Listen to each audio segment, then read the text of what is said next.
matinale Tocsin, 7h30, 9h30, à la volée. Et à la volée, je suis très heureuse de recevoir Ardavan Amir Aslani. Bonjour à vous.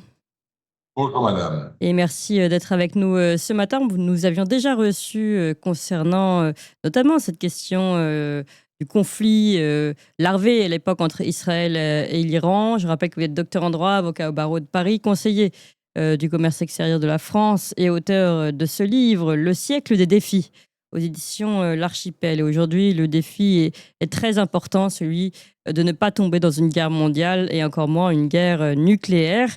Je rappelle pour nos auditeurs, on en a déjà parlé hier, que depuis jeudi dernier, et dans la nuit particulièrement, Israël a lancé une opération militaire baptisée Rising Lion. Elle a mené une série de frappes sur l'Iran. Elle accuse Téhéran d'être proche d'un point de non-retour dans le développement de son programme nucléaire militaire. Évidemment, on va revenir sur ces questions. Je crois qu'on a le sonore de l'ambassadeur qu'on avait déjà entendu hier, ambassadeur israélien en France. Écoutez-le, écoutez ses justifications. Et ensuite, on parle de ce qui a déjà évolué depuis cette prise de parole qui date de la semaine dernière. Les Iraniens ont annoncé qu'il avait été détruit. Effectivement, vous savez, comme je l'ai dit, il y a 3 éléments dans chaque programme militaire nucléaire. Il y a d'abord le matériel fissile. Alors, c'est exactement du site dont vous parliez, l'enrichissement de l'uranium. Il y a aussi le programme de missiles balistiques qui a été visé par les frappes israéliennes. C'est les missiles balistiques qui peuvent justement être utilisés pour envoyer les bombes nucléaires éventuellement. Et ensuite, ce que nous avons découvert ces derniers temps, c'est que les Iraniens avaient un programme d'armement. Donc, prendre ce matériel fissile et en faire une bombe. Et ils avaient avancé technologiquement dans ce programme. Et ce qui était totalement interdit, qui devait être empêché. Voilà, donc programme d'armement selon Israël, raison des frappes. Depuis, ce conflit ne cesse de s'intensifier. Dans la journée d'hier, de nouveaux événements majeurs se sont produits, notamment le bombardement par l'État hébreu de la télévision nationale iranienne en plein direct. Je propose de voir ces images.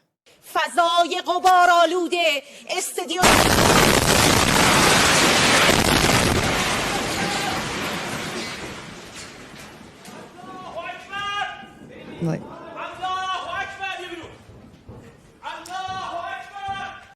Et évidemment, des images très impressionnantes qui interrogent à l'heure où Israël explique avoir attaqué l'Iran pour l'empêcher de mener à bien son programme nucléaire militaire. Bon, là, c'est une télévision iranienne, on ne voit pas directement le lien avec le nucléaire militaire, d'autant plus qu'Israël a également visé le ministère de la Justice ou encore une unité d'élite du corps des gardiens de la Révolution, spécialisée dans les opérations en dehors des frontières iraniennes. Et, alors, intéressant également, ce matin, on a pu lire la déclaration commune des pays du G7 qui se réunissaient hier. Ils ont affirmé, je vous lis dans cette déclaration commune publiée donc hier, affirmé le droit d'Israël à se défendre et appelé à protéger les civils. Ils affirment que l'Iran est la principale source d'instabilité et de terrorisme dans la région. Ils ajoutent « Nous avons toujours été clairs sur le fait que l'Iran ne pourra jamais disposer d'une arme nucléaire. Nous demandons instamment que la résolution de la crise en Iran aboutissent à une désescalade plus vaste des hostilités au Moyen-Orient, y compris un cessez-le-feu à Gaza », écrivent les dirigeants du G7. Alors, pour mieux comprendre ce qui se passe, je suis très heureuse donc de parler de tout ça et d'avoir votre analyse. Ardavan Amir Aslani, que pensez-vous et comment comprenez-vous les derniers événements ? Si vous voulez, cette affaire des frappes israéliennes à l'encontre de l'Iran est la traduction définitive de la fin du droit international. Vous le savez, un pays n'a pas le droit d'attaquer un autre. C'est dans la Charte des Nations Unies. Un pays n'a pas non plus le droit de frapper les sites nucléaires d'un autre pays. Les résolutions du Conseil de sécurité l'ont confirmé. Israël, qui n'est pas à 1 mètre du droit de près, a bafoué ces règles-là une nouvelle fois et a procédé à ces frappes à l'encontre de l'Iran. Je pense qu'il faut au préalable positionner le débat. Oui. On a un pays qui aujourd'hui est dirigé par un premier ministre qui est sous le coup d'un mandat d'arrêt international pour crimes de guerre et pour faits génocidaires. Son ancien ministre de la Défense, pareil. Le pays est traduit devant la Cour internationale de justice pour faits de génocide. 2 autres ministres, Ben-Gvir et Smotrich, sont sanctionnés par la communauté internationale. C'est un pays qui est aujourd'hui incontestablement un pays hors la loi. Un pays où le Premier ministre, chaque jour qui se réveille, il procède à l'invasion, au bombardement de tous les pays voisins. On est là aujourd'hui à plus de 65 000 morts à Gaza, plus de 6 000 morts au Liban, des milliers de morts en Syrie, je ne parle même pas de la Cisjordanie.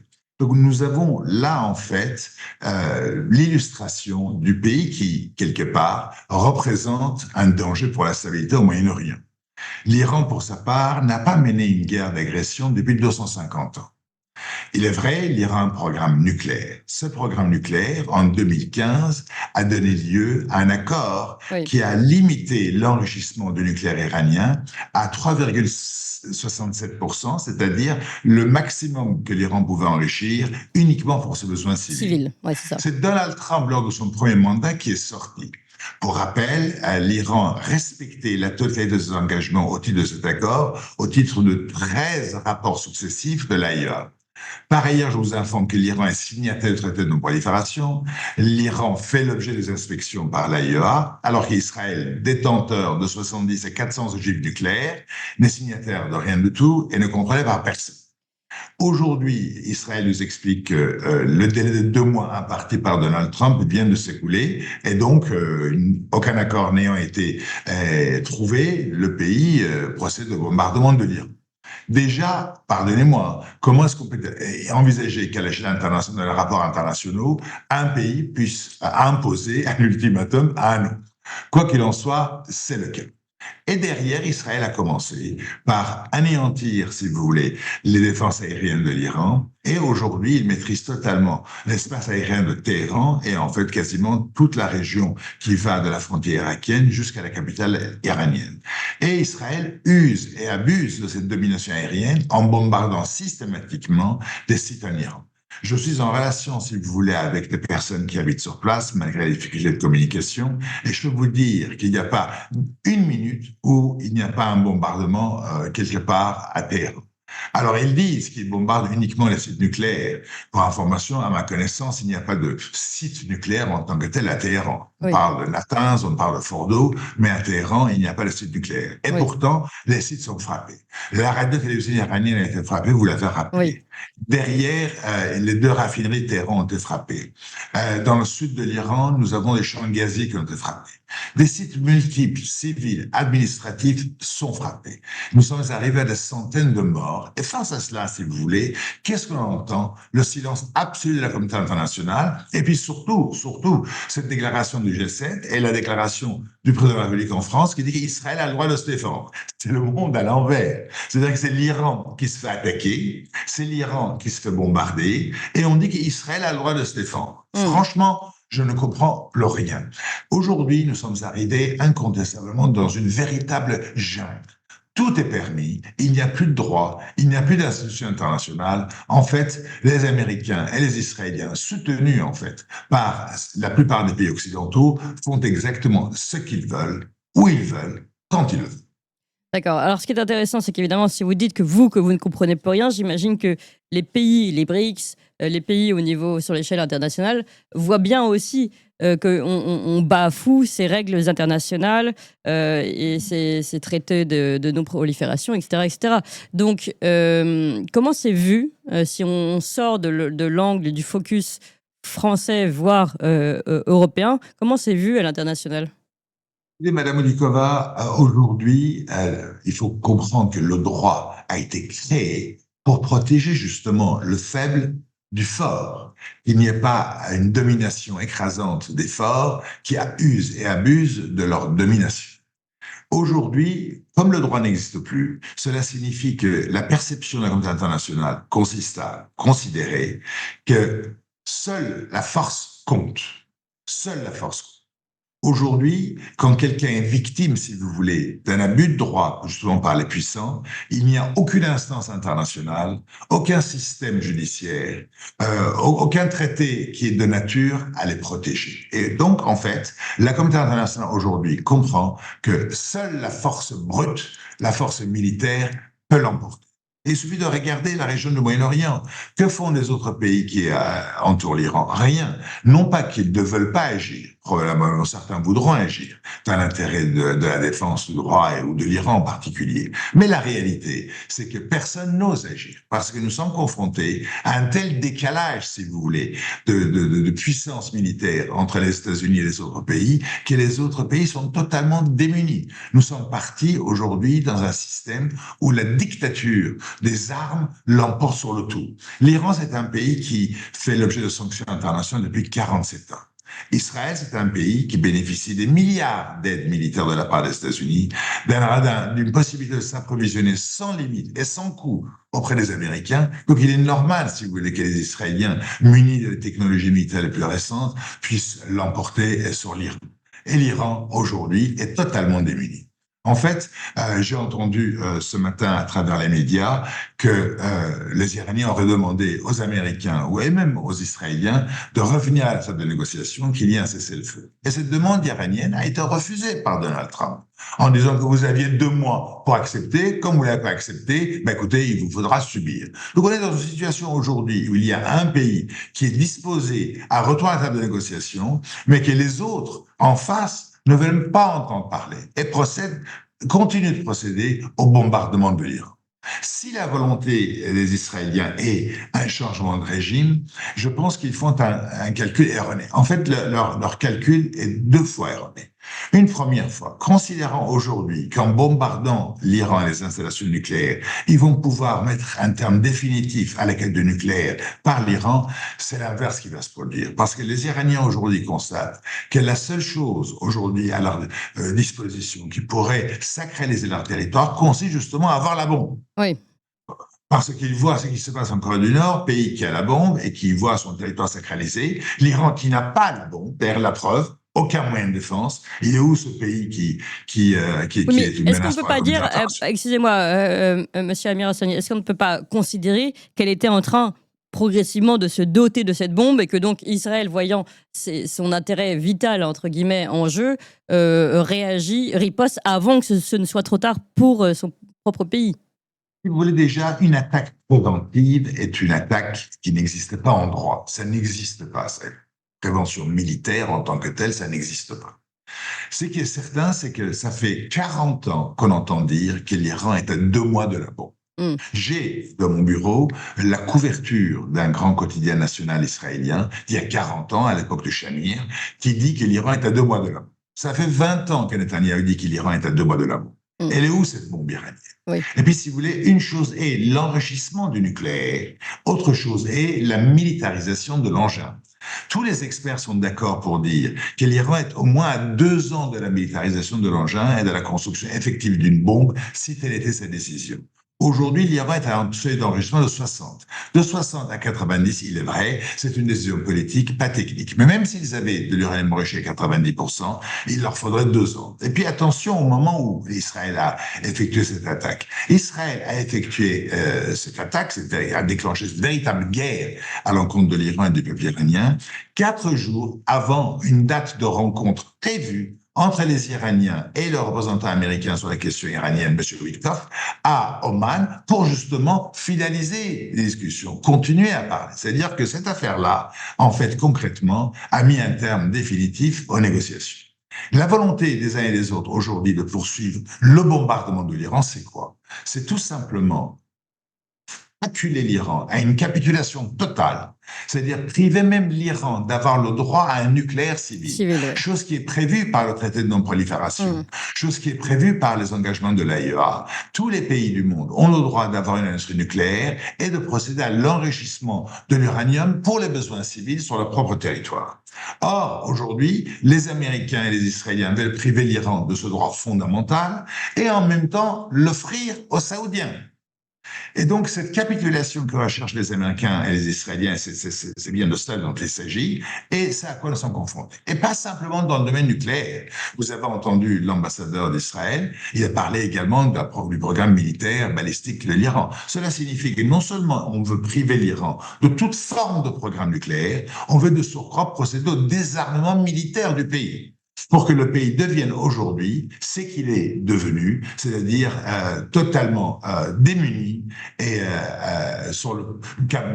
incapable de se défendre. C'est ça la réalité d'aujourd'hui, c'est la réalité que les Israéliens et les Américains veulent prévoir pour l'Iran, pour l'avenir. Oui, je vais me faire, puisque vous êtes avocat vous-même, l'avocate d'Israël, et aussi vous demander, est-ce que aux mains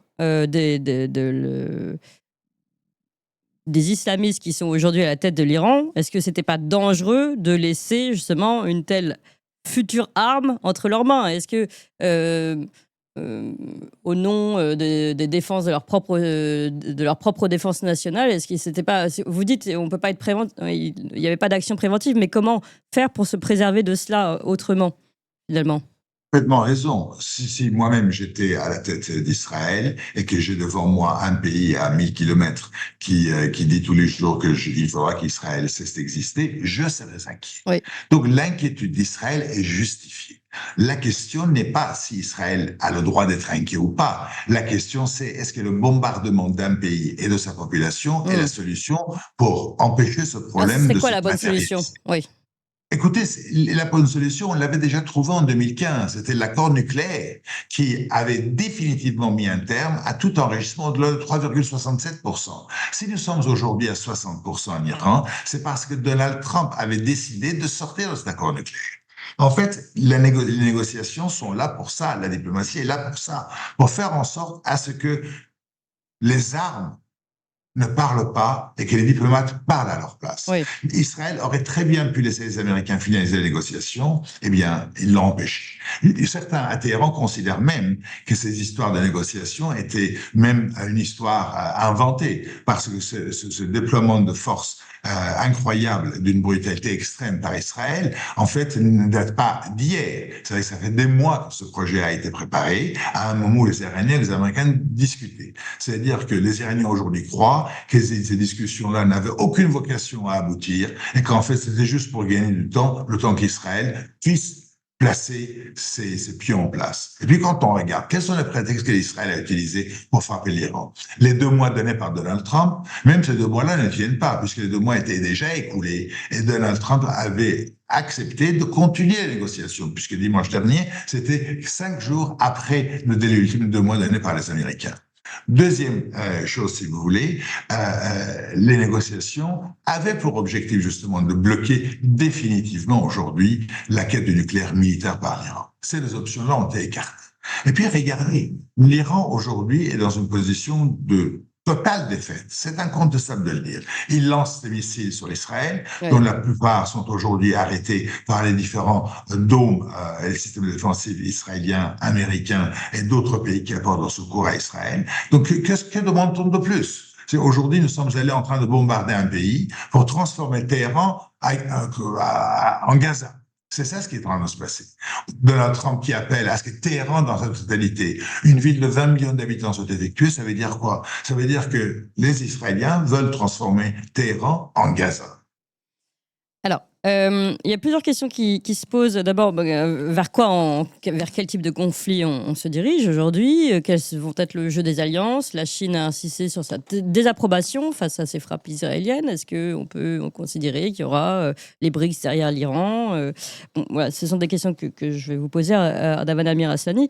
Mais avant, je voudrais revenir sur un point, et ça nous permet aussi d'avoir un élément de comparaison, puisqu'on a ici 2 États en puissance, Israël et l'Iran. Et vous parliez tout à l'heure, j'aimerais bien que vous reveniez là-dessus, sur le fait qu'Israël, de son côté, n'avait jamais signé le traité de non-prolifération et finalement n'avait jamais admis d'ailleurs avoué avoir son propre nucléaire militaire.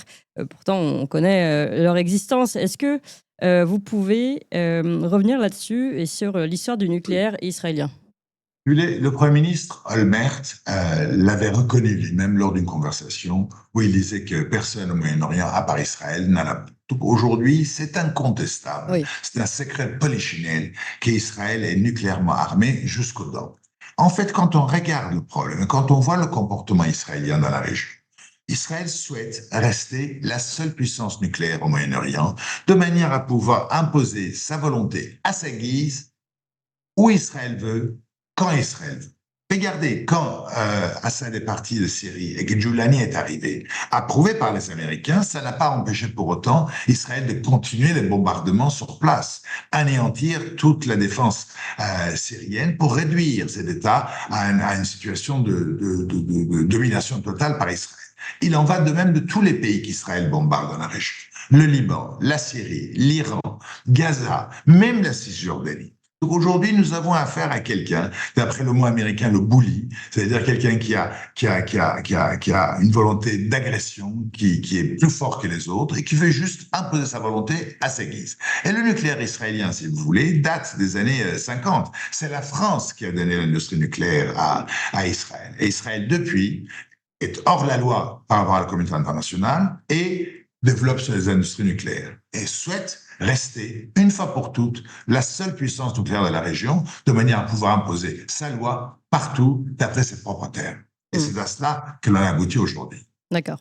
Alors, concernant, donc on voit déjà bien qu'Israël ne respecte pas officiellement ces traités internationaux. Déjà, c'est intéressant. Alors, ensuite, ça ne peut pas régulariser. C'est-à-dire que vous avez un pays qui s'appelle Israël, qui n'est signataire d'aucun traité sur le nucléaire et qui reproche aux autres de ne pas respecter leurs engagements au titre du traité nucléaire dont Israël n'est pas signataire. C'est vraiment le monde à l'envers. Et même si vous voulez, même dans les médias en France, je suis sidéré, si vous voulez, de constater le petit prix des médias français en général. Je ne parle pas de votre média, je parle des médias mainstream. On parle, par exemple, du droit d'Israël à se défendre. Israël vient d'attaquer à travers la moitié de son aviation un État souverain. Au mépris du droit international, on a le président de la République en France qui va sur les ondes et qui dit qu'Israël a le droit de se défendre. De se défendre contre quoi? Contre quelle agression? Et il suffit de voir aujourd'hui la situation que le peuple iranien subit pour voir que l'Iran n'est pas une menace. Elle est où cette bombe? Elle est où cette capacité d'attaque de l'Iran? Puisqu'aujourd'hui, la capitale iranienne était offerte aux forces aériennes israéliennes qui peuvent faire ce qu'ils veulent. Alors, la menace que l'on présentait comme existentielle, franchement, je ne la vois pas. Et donc, aujourd'hui, on constate que c'est une histoire, si vous voulez, qui n'a ni queue ni tête. Et ça me rappelle, en fait, l'affaire irakienne. Vous vous souvenez quand le général Colin Powell est allé sur le podium aux Nations Unies, a montré un flacon en disant que nous avons la preuve incontestable que Saddam Hussein a des armes de destruction massive. On a fait une coalition internationale, on est allé en Irak. On a tué 1 million d'Irakiens, 200 000 soldats et 800 000 civils depuis la guerre et pendant les années qui ont suivi, de par la famine, manque de médicaments, etc. 1 million de morts. Pour aboutir à quel résultat? Pour quelle raison? Et on fait la même chose ici encore. Et avec un mensonge qui a été avéré après coup. Là, un mensonge qui a été avéré, reconnu, constaté et accepté non seulement par les États-Unis, mais par l'ensemble de la communauté internationale. Et regardez, aujourd'hui, c'est pareil en Iran. L'Iran que l'on présentait comme une menace existentielle pour Israël, aujourd'hui est incapable de lancer une pierre, si vous voulez, sur les installations israéliennes. Les quelques missiles qu'ils ont, bientôt ça prendra fin et ils vont être totalement désarmés. Cela signifie que l'Iran, s'il n'y a pas un accord de cessez-le-feu pour assurer sa propre survie, même sa propre pérennité existentielle, le danger existentiel est du côté iranien et non pas du côté israélien, n'aura pas d'autre choix que d'avoir recours, si vous voulez, à des débordements régionaux, c'est-à-dire peut-être menacé de fermer le détroit d'Ormuz ou carrément le fermer, tirer des missiles sur les installations pétrolières saoudiennes, sur les Émirats arabes unis, créer la chienlit dans le Moyen-Orient avec les problèmes migratoires que cela représente pour l'Europe, passons et passons. C'est qu'à un moment, n'ayant rien pour se défendre, le pays ne pourra que s'adonner à ce type de pratique.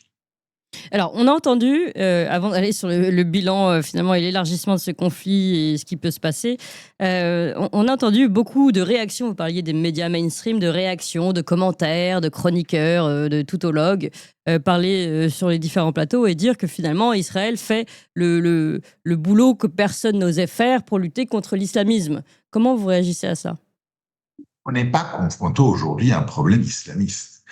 L'islamisme, même s'il y a un problème de l'islamisme dans l'absolu, je ne conteste pas, la question iranienne n'est pas un problème islamiste. C'est pareil que la question de Gaza. Israël présente la question comme étant un combat contre l'islamisme. Mais en fait, c'est un combat entre une puissance coloniale et un peuple occupé. On utilise le mot islamiste, si vous voulez, pour faire appel à l'inconscient collectif des pays occidentaux qui, eux, dans leur quotidien, sont confrontés au problème de l'islam et de l'islamisme. L'Iran n'est pas un problème d'islamisme. Que je sache, l'Iran n'a pas envoyé des délégations pour convertir et pour faire acte de prosélytisme en Europe.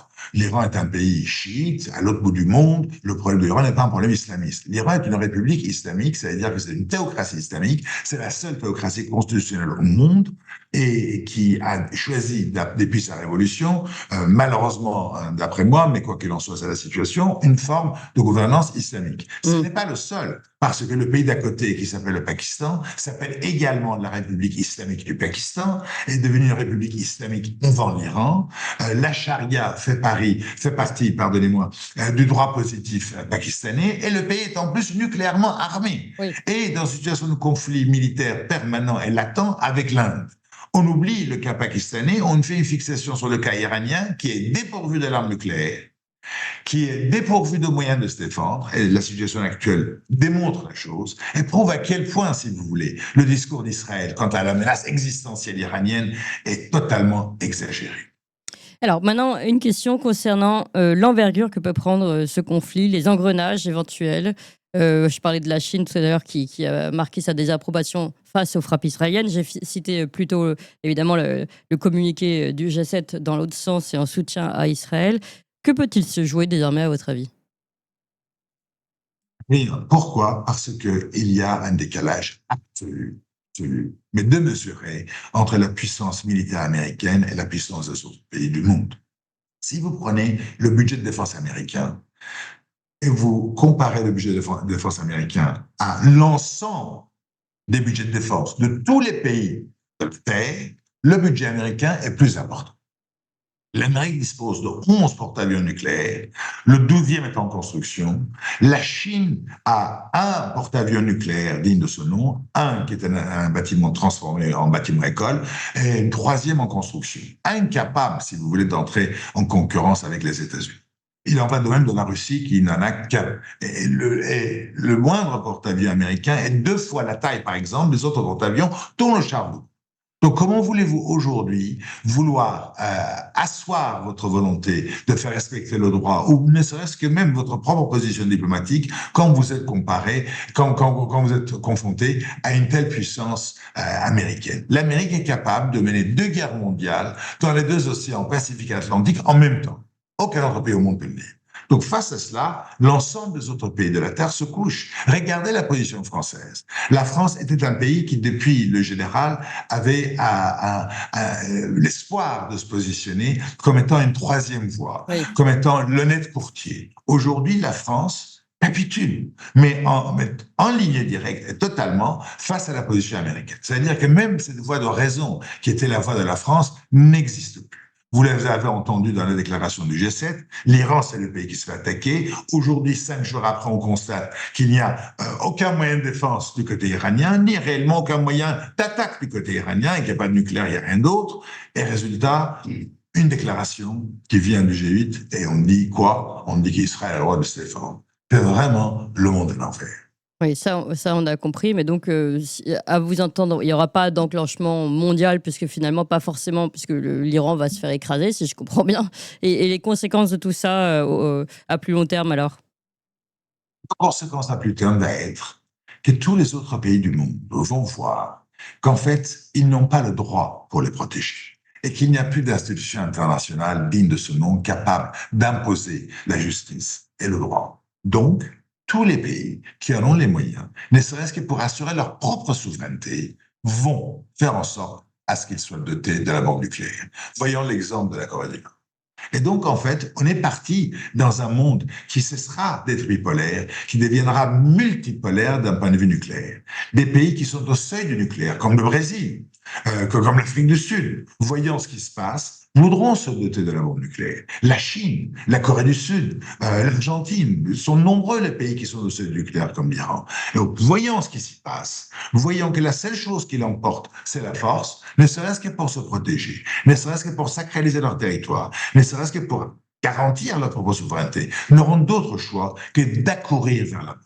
Cette jungle créée par le comportement d'Israël et des États-Unis va aboutir à faire de la Terre une jungle complète.